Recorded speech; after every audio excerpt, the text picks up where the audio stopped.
Hey guys, it is me, Tanya, founder of the TNG Design Group Limited. I hope you're all keeping safe and well. Now, in this particular video, we're going to be covering another question. And this particular question has come across my path more so from the angle of being a startup. So we're going to be addressing the question of how do I brand my startup? Now, yeah, it's a definite question that, yes, there probably are going to be a lot of similarities that you would have come across in a couple of my other videos. However, when it comes to the startup, we are going to be addressing just a few little additional things that I believe that everybody should be made aware of from the get-go. And if you're at the startup stage, that means that you're at the very, very beginning of your business. And that also means that you're at a really cool position in order to be able to start making sure that you're putting your best foot forward, but in the right kind of a way.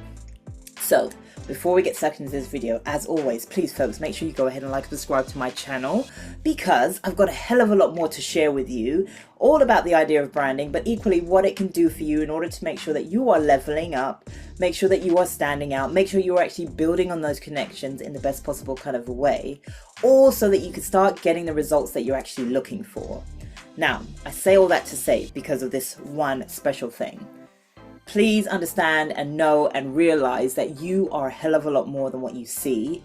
The idea of what you do for people, the things that you put out there, especially as a product or especially as a service-based business, please know that you got a hell of a lot more to share, and it's not just the surface level stuff. It's a hell of a lot more. My channel helps you to understand what that could potentially be for yourself, but equally, I want to make sure that you actually understand what that could also be for yourself.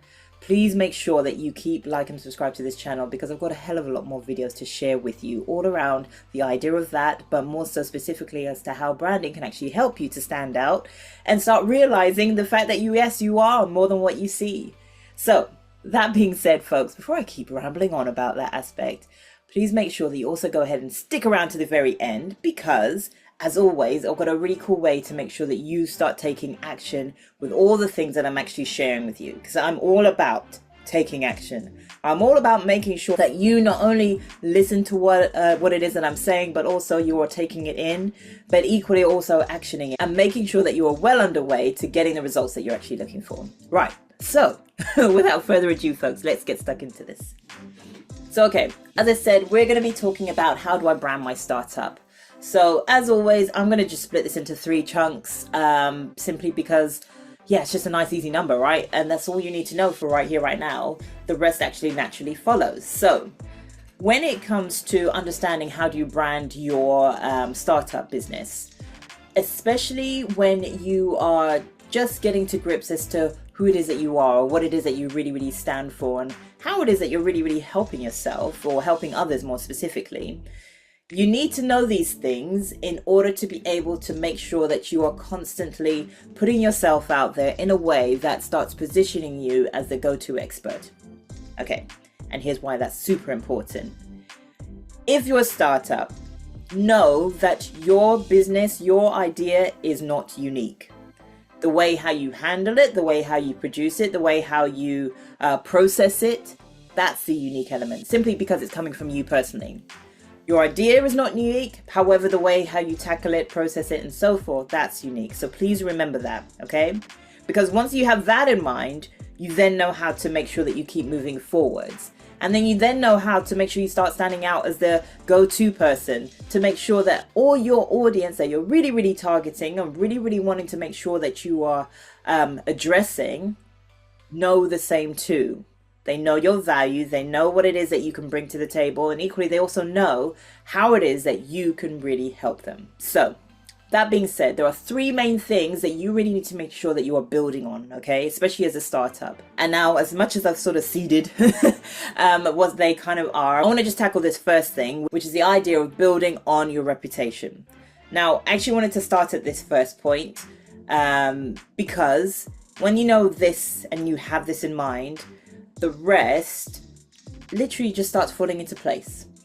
When you understand that your repetition of what it is that you're actually putting out there, and more so specifically the messages that you're actually putting out there, you want to make sure that that information, that message that gets shared, it starts building on the reputation for what you want to be known for. That aspect, keep that in mind specifically. What is it that you want to be known for? When you have that in mind all the time, you're going to know how to show up. You're going to know how to present in front of people. You're going to know how to speak to your audience more specifically.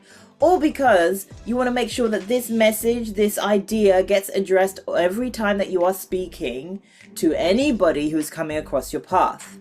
Your social media content, any online presence that you have, any offline presence that you have, you're addressing all the time what it is that you want to be known for by way of your message, by the way of how it is that you can actually help people. And I'm going to share with you exactly how you can get below that surface level that I was speaking about before at the beginning of this video, so that you can literally keep pushing forwards or keep moving forwards.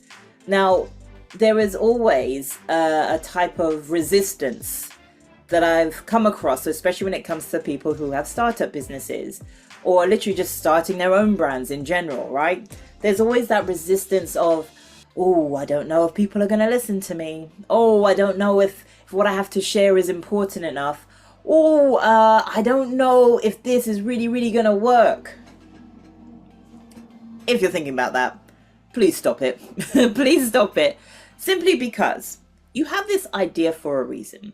You started your business, your brand for a reason.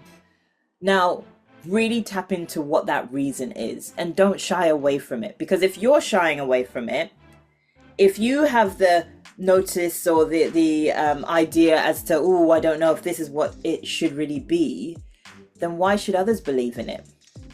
If you don't believe in it, why should they? Always have that other question in mind. Because I'm a strong believer that celebration or the belief actually comes from self first.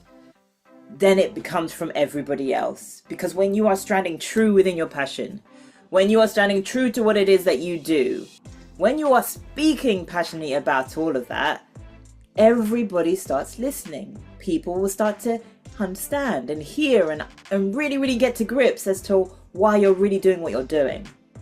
Now, if you do find yourself stuck with that real reason why, I want you to do this next thing, which is the other thing that you really need to build on.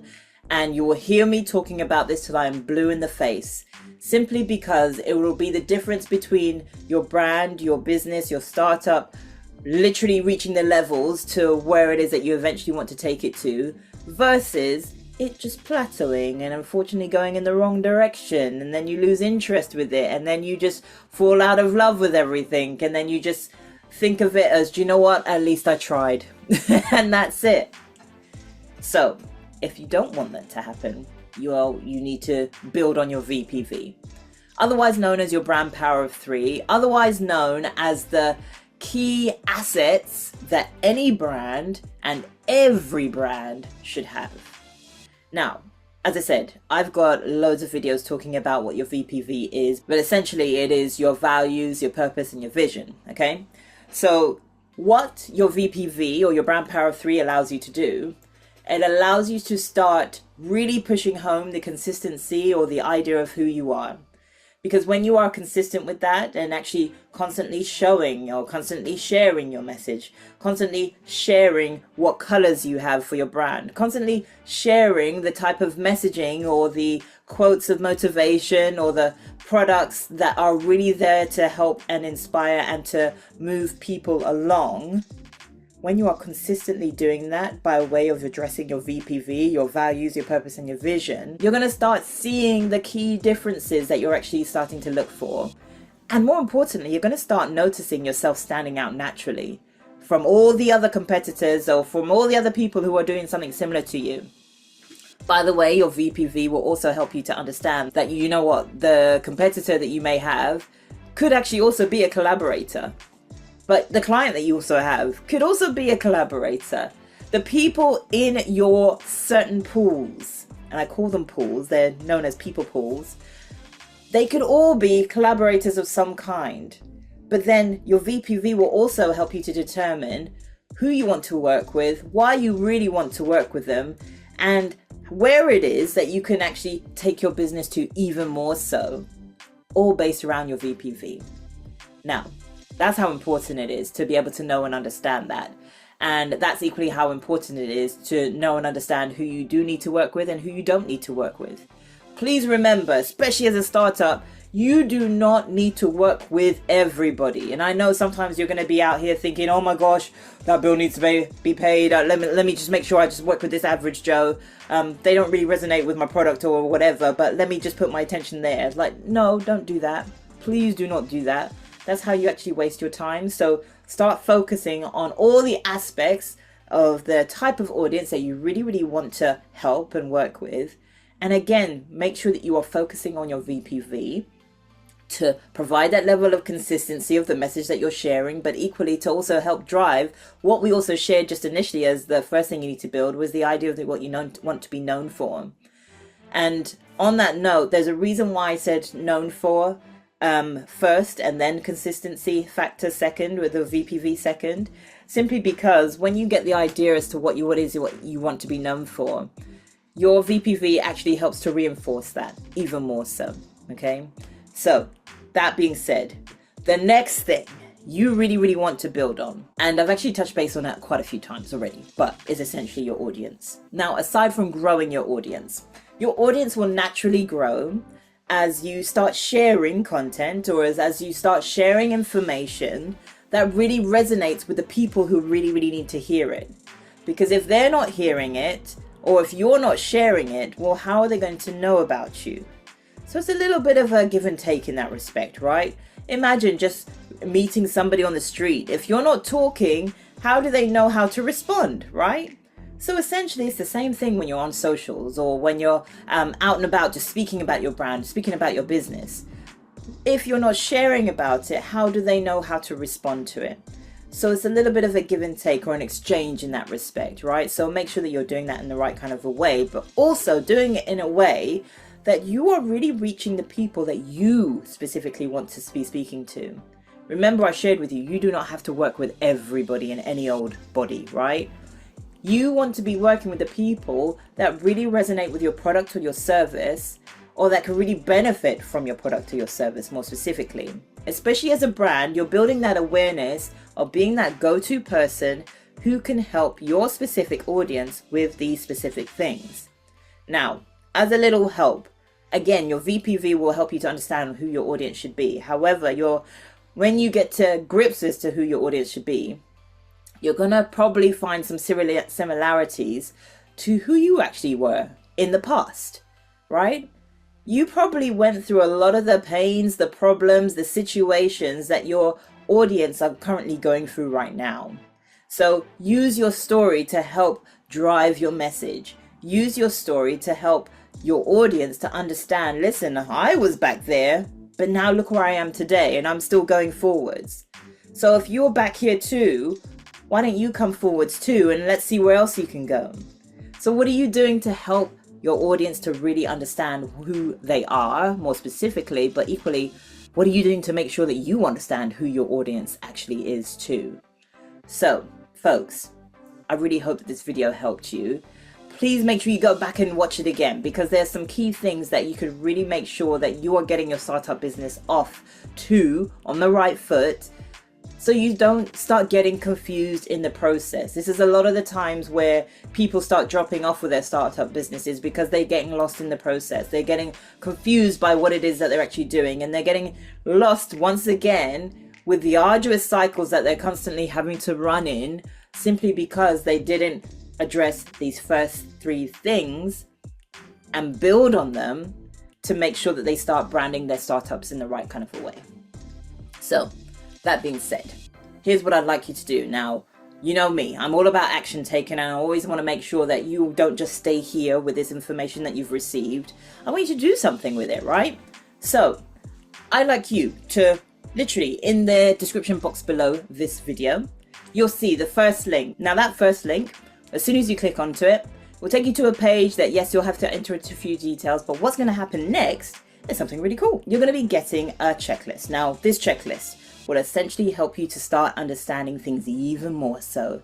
You're going to know how to level up within not only your startup business, but equally how it is that you can start standing out and showing up in the spaces that you really want to be showing up by way of your VPV. You're also going to be knowing how to make sure that you are making those better connections with the right kind of an audience that you are really wanting to work with. And also, you're going to be understanding what it is that you can actually do to make sure that this momentum just keeps going. And then you start reaching the levels that you're wanting to reach, but more specifically, you're actually starting to get those results that you're looking for. Now, that can only happen if you start taking action with things. So go ahead and check that out. Make sure you go through the points. Make sure you go through my key principles that will help you to understand how to make sure you're boosting your brand and creating that noteworthy brand that you're actually looking for. And folks, let me know how you get on with it, more importantly. So once again, please make sure that you go ahead and subscribe to this channel, and I will see you on the other side.